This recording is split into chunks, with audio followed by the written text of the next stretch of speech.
మన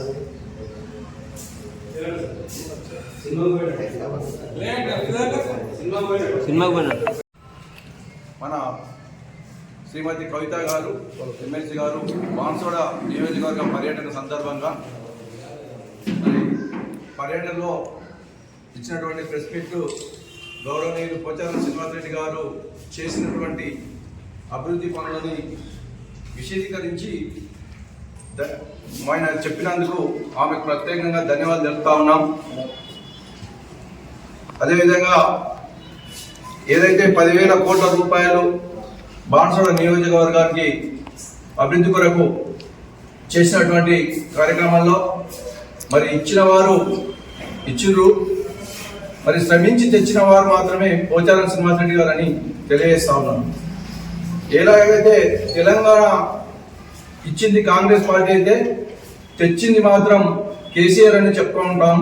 అదేవిధంగా ఆయన చేసినటువంటి అభివృద్ధి పనులు కూడా ఇచ్చిన వారు ఇచ్చిర్రు, తెచ్చింది మాత్రం పోచారం శ్రీనివాసరెడ్డి అని తెలియజేస్తా ఉన్నాం.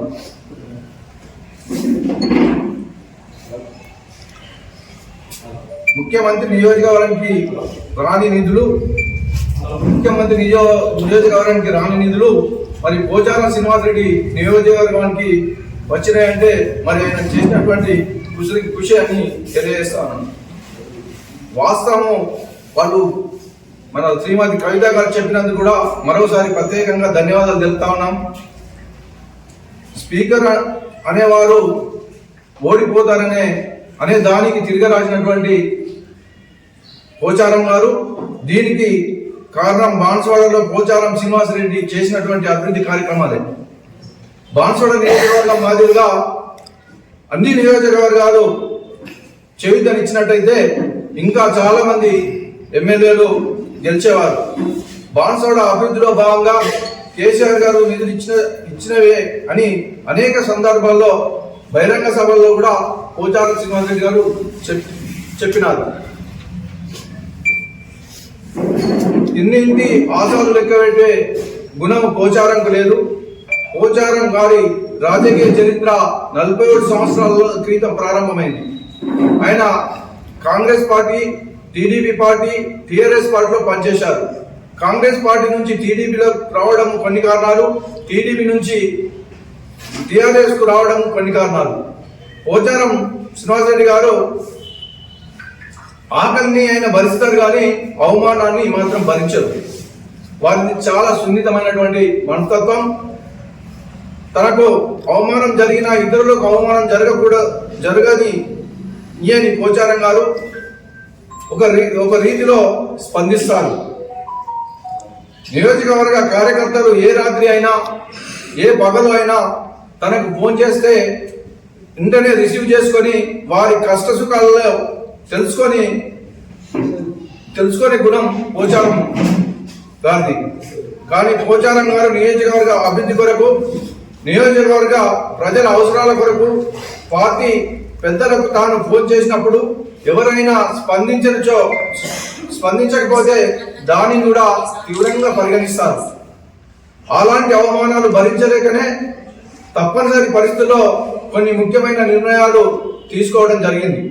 పోచారం గారు ప్రజలకు సేవ చేసే క్రమంలో, కార్యకర్తలకు ఆదుకునే క్రమంలో అవమానం జరిగితే మరి ఎవరి పట్లైనా అదే విధంగా గట్టిగా స్పందిస్తారు. సీనియర్ శాసనసభ్యుడిగా, నియోజకవర్గ సమస్యలు తెలిసిన వ్యక్తిగా గత ప్రభుత్వంలో కూడా కొన్ని ఇబ్బందులైనా ఏ విధమైనటువంటి నిధులు తీసుకువచ్చారో ఇప్పుడు కూడా ప్రస్తుతం తీసుకోవచ్చే కార్యక్రమమే జరుగుతూ ఉన్నాయి. గతంలో ప్రారంభించినటువంటి పనులన్నీ యథావిధిగా కొనసాగిస్తూ నిధుల కొత్త పనులకు సమకూరుస్తూ మరి ఆయన పనిచేయడం జరుగుతూ ఉంది. Siddhapur reserve, Chandur reserve, Jagavara lift, Chintakunta lift, Banswada ఆసుపత్రి, వర్ణి ఆసుపత్రి, కోటగిరి ఆసుపత్రి నిర్మాణంలో ఎస్టీ రెసిడెన్షియల్ పాఠశాల, నర్సింగ్ కాలేజీ యథావిధంగా నిర్మాణాలు కొనసాగుతూ ఉన్నాయి.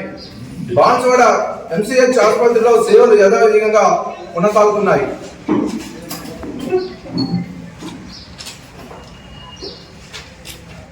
బాన్స్వాడలో కొత్తగా 300 కోట్లతో ఇంటర్గేట్ రెసిడెన్షియల్ కాంప్లెక్స్ మరి బోర్లంలో సబ్ స్టేషన్ మంజూరు ప్రయత్నాలు జరుగుతూ ఉన్నాయి. గతంలో ఇచ్చిన 2 BHK ఇండ్లతో పాటు ఇందిరమ్మ ఇండ్లు లబ్ధిదారుల ఎంపిక కొనసాగుతూ ఉంది. 2 BHK పెండింగ్ బిల్లులు 10 కోట్లు ఇప్పించడం జరిగింది. లబ్ధిదారులు ఎన్నో ఇబ్బందులు పడుతున్నటువంటి 2 BHK దాంట్లో మరి ప్రత్యేకంగా వారికి మరి నిధులు వచ్చే విధంగా మరి కృషి చేయడం జరిగింది. నియోజకవర్గానికి 10,000 కోట్ల నిధులు అభివృద్ధి కొరకు మరియు సంక్షేమ రంగానికి సంబంధించినటువంటి ఇందులో కలవు అని నాయకులు తెలుసుకోవాలి. నియోజకవర్గంలో గత 10 సంవత్సరాల్లో 10,000 కోట్ల నిధులు ఖర్చు చేయడం అనేది వాస్తవం. అందులో అభివృద్ధి తో పాటు సంక్షేమ రంగ నిధులు కూడా ఉంటాయని నాయకులు గ్రహించాలి. బాన్సువాడ నియోజకవర్గ అభివృద్ధి కొరకు, ప్రజల సంక్షేమం కొరకు పోచారం శ్రీనివాసరెడ్డి గారు ఆర్మిషన్లు కృషి చేస్తూ ఉంటారు. మరి నిన్న జరిగినటువంటి కార్యక్రమంలో మరి కవిత గారు చేసినటువంటి చెప్పినటువంటి మాటలు కూడా మేము మరోసారి ప్రత్యేకంగా ధన్యవాదాలు తెలుపుతాను. ఎందుకంటే తెలంగాణలో ఎక్కడ లేని విధంగా మరి 10,000 కోట్ల రూపాయలతో నియోజకవర్గాన్ని అభివృద్ధి చేయడం అనేది మామూలు విషయం కాదు. అది మరి పోచారం శ్రీనివాసరెడ్డి ప్రజల పట్ల ఉన్నటువంటి ప్రజలు చేసుకొని చేస్తున్నటువంటి పనులే ఈ విధమైనటువంటి కారణాలు అని చెప్పేసి తెలియజేస్తాము.